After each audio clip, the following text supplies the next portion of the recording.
Okay, let's unpack this. We've got some sources today talking about something pretty huge, what they're calling a global tipping point of discovery. Right. And the idea is that this revolution isn't happening out in the open necessarily. It's starting quietly in the code of unseen systems. Exactly. They argue artificial intelligence isn't just, tweaking things around the edges. It's fundamentally reshaping the core engines of civilization itself. Yeah, it's less theoretical now, more operational. The sources are really focused on what's happening right now. We're talking about AI changing defense, medicine, even the basic materials we build with. That's a massive scope, and that's really our mission today for you, the learner. We want to go beyond the headlines and pull out the three foundational ways AI is actively changing those systems. We're looking for the case studies, the stuff happening on the ground. And the common thread, the thing that ties all these changes together, is this incredible acceleration. Innovation isn't just linear anymore, it's scaling exponentially. That boundary, the old line between making a discovery and actually using it, it's blurring, right? Almost vanishing. Precisely. And we really need to understand how that's happening. What's the mechanism driving this speed up? Okay, perfect place to start. If we're looking for that common engine across, well, defense, medicine, materials, what did the sources say is the core mechanic here? The link between all these really diverse fields is something the sources call recursive feedback. That's the engine of acceleration. Recursive feedback. Sounds a bit technical, but you're saying it's crucial. Can you maybe ground that for us? What does it actually look like in practice? How's it different from how we used to innovate? Okay, well, think about historical breakthroughs. Madame Curie discovering radium or Edison perfecting the light bulb. Every single step needed a person. Right.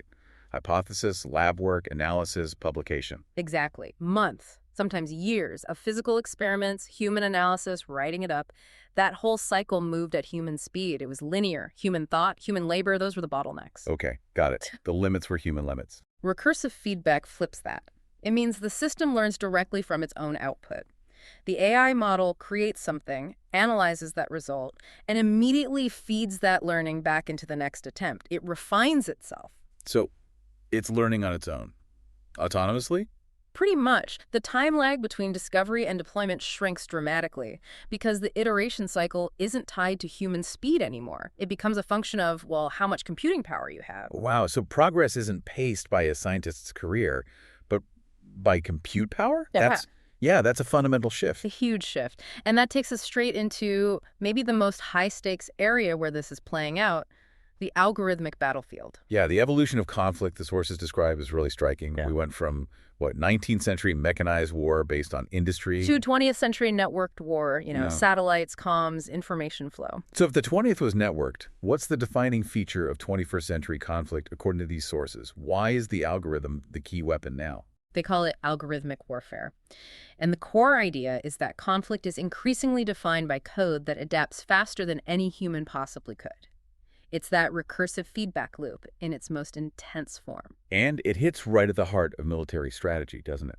That OODA-loop framework, observe, orient, decide, act, that militaries use everywhere. Exactly. Humans are, relatively speaking, slow, especially at the observe and decide stages. AI doesn't just speed those up. The sources say it essentially collapses the loop. Collapses the loop. And that difference is measured in milliseconds. Milliseconds. We're talking about things like autonomous cyber defense systems. They have to identify and neutralize threats faster than a human could even perceive them, let alone react. It's functionally impossible for a person to be in that loop anymore. And it's not just cyber, right? The sources mentioned drone targeting systems too. Yeah, drones that identify, track, classify targets way faster than a human operator looking at the same video feed could. The human might just be there to give the final okay to a decision the machine has already made and justified. And then there's synthetic data that feels like an accelerant on the accelerant. Absolutely. Generative models simulating incredibly complex battle scenarios, thousands, millions of times. They're using that synthetic data to essentially give the AI experience battle-tested intuition without any real-world cost or risk. Okay, we have to pause here because the geopolitical and ethical stakes are massive.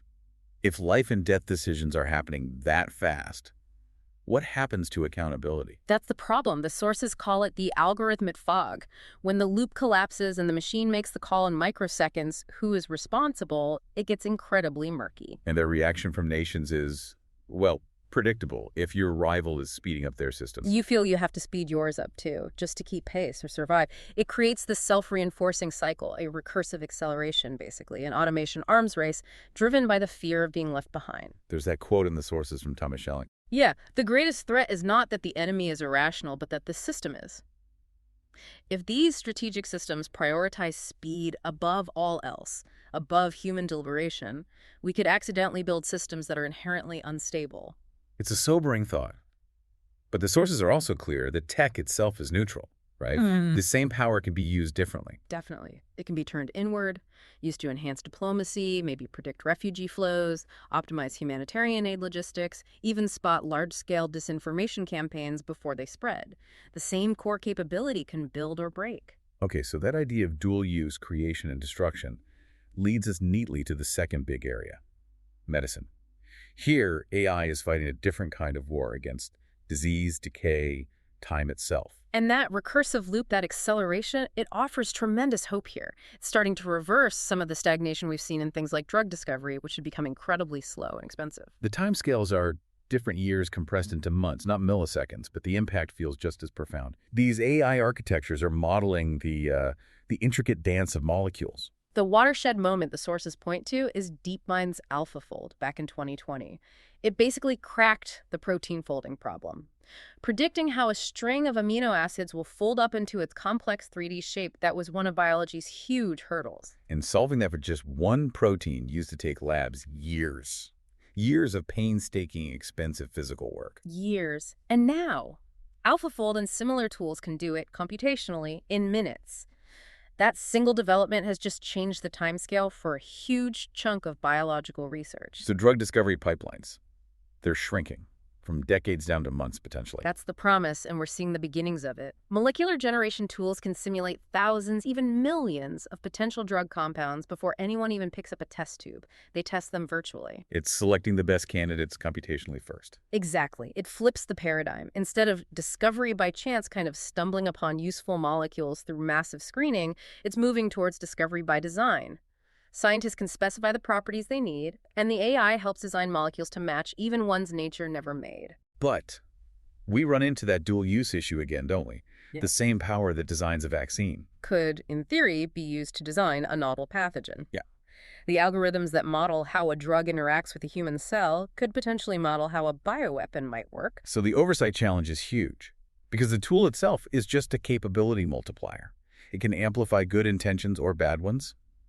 Is our governance keeping up? That's the critical question. Our ability to invent seems to be outpacing our ability to wisely govern the inventions. Absolutely. But it's not all risk. The sources also really emphasize the positive side. AI diagnostics bringing expert-level analysis to remote areas with no doctors. Right. Or predictive analytics, helping us track pandemics, optimize vaccine rollouts globally, using that speed and pattern recognition for clear human benefit. Okay, which brings us to the third domain. Maybe the quietest one, but also the most tangible in some ways. The physical world, the actual stuff we build our lives with. Generative material science. Yeah, it's less flashy perhaps, but the implications are enormous. AI is starting to invent the materials of the future. Concrete, batteries, alloys, things we take for granted. The sources say their development is no longer just limited by human imagination or years of lab work. It's that recursive loop again, but applied to physics and chemistry. You train a machine learning model on basically all known materials and their properties, strength, conductivity, weight, everything. And then it can predict. It can predict the properties of millions of hypothetical compounds, materials that don't exist yet. It simulates years of traditional lab experimentation, heating, mixing, testing in just hours or days on a computer. The sources called it shifting from materials science to materials imagination, but with predictive power. Exactly. It compresses the design cycle for new materials by orders of magnitude. And the examples they mentioned are pretty wild. Things like carbon-negative concrete. Yeah, materials that actually absorb CO2 from the atmosphere as they cure, instead of releasing tons of it like traditional cement production does. Think about what that means for sustainable building. Or the energy transition. Lighter, stronger alloys for planes and cars, designed by AI. Battery materials that could let EVs charge in minutes, not hours, and last much longer. Even self-healing materials. Imagine concrete that repairs its own cracks, or metals that fix microscopic fractures before they grow. These aren't science fiction. They're active research areas being accelerated by AI simulation. And the ripple effect through industry must be huge. Enormous. Faster energy transitions because solar panels get lighter and batteries get better, more sustainable construction, more resilient manufacturing because you can model and predict supply chain vulnerabilities. It touches almost everything physical. Okay, so let's pull this together. We've seen AI transforming defense in milliseconds, medicine compressing years into months, and material science breaking old physical barriers. But the underlying force is the same. It all comes back to that recursive feedback loop, that ability for systems to learn and improve autonomously, driven by massive computational scale. So, if AI is this new engine of discovery, operating at speeds and scales beyond human capacity, what's left for us? What's uniquely human in this picture? That's the million-dollar question, isn't it? The sources suggest it's not speed, it's not calculation, it's not even pattern recognition at scale anymore. It's discernment, judgment. Precisely. Discernment. We decide which problems are worth solving in the first place. We decide the values that get embedded, consciously or unconsciously, into the data these systems learn from. AI can design a new molecule, but it has no inherent understanding of whether that molecule should exist or how it should be used. It can't create meaning. And there's a tension there, isn't there? Our wisdom, our ethics, our governance, that all moves at a human pace, deliberative, slow, linear. But the intelligence we're unleashing is exponential. That's the crux of it. Our task, using our own uniquely human attention, imagination, and hopefully wisdom, is to steer this incredibly powerful engine, to make sure the wizard doesn't get hopelessly outpaced by the intelligence. Because if we lose that steering capacity, that ability to ask why, Then we risk setting processes in motion, whether on a battlefield, in a lab, or in designing our world, that just optimize themselves relentlessly without any kind of moral compass or deeper purpose. we really are at a tipping point, as the sources say.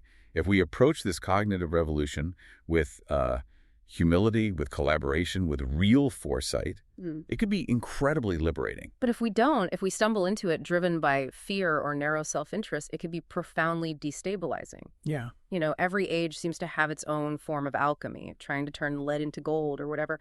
Ours seems to be the transmutation of information into intelligence. And through these recursive loops, intelligence into unprecedented power. So the final question for you listening is the one the sources leave us with. Power for whom? And directed toward what end? Something to think about as you watch these changes unfold. Thank you for joining us for this deep dive.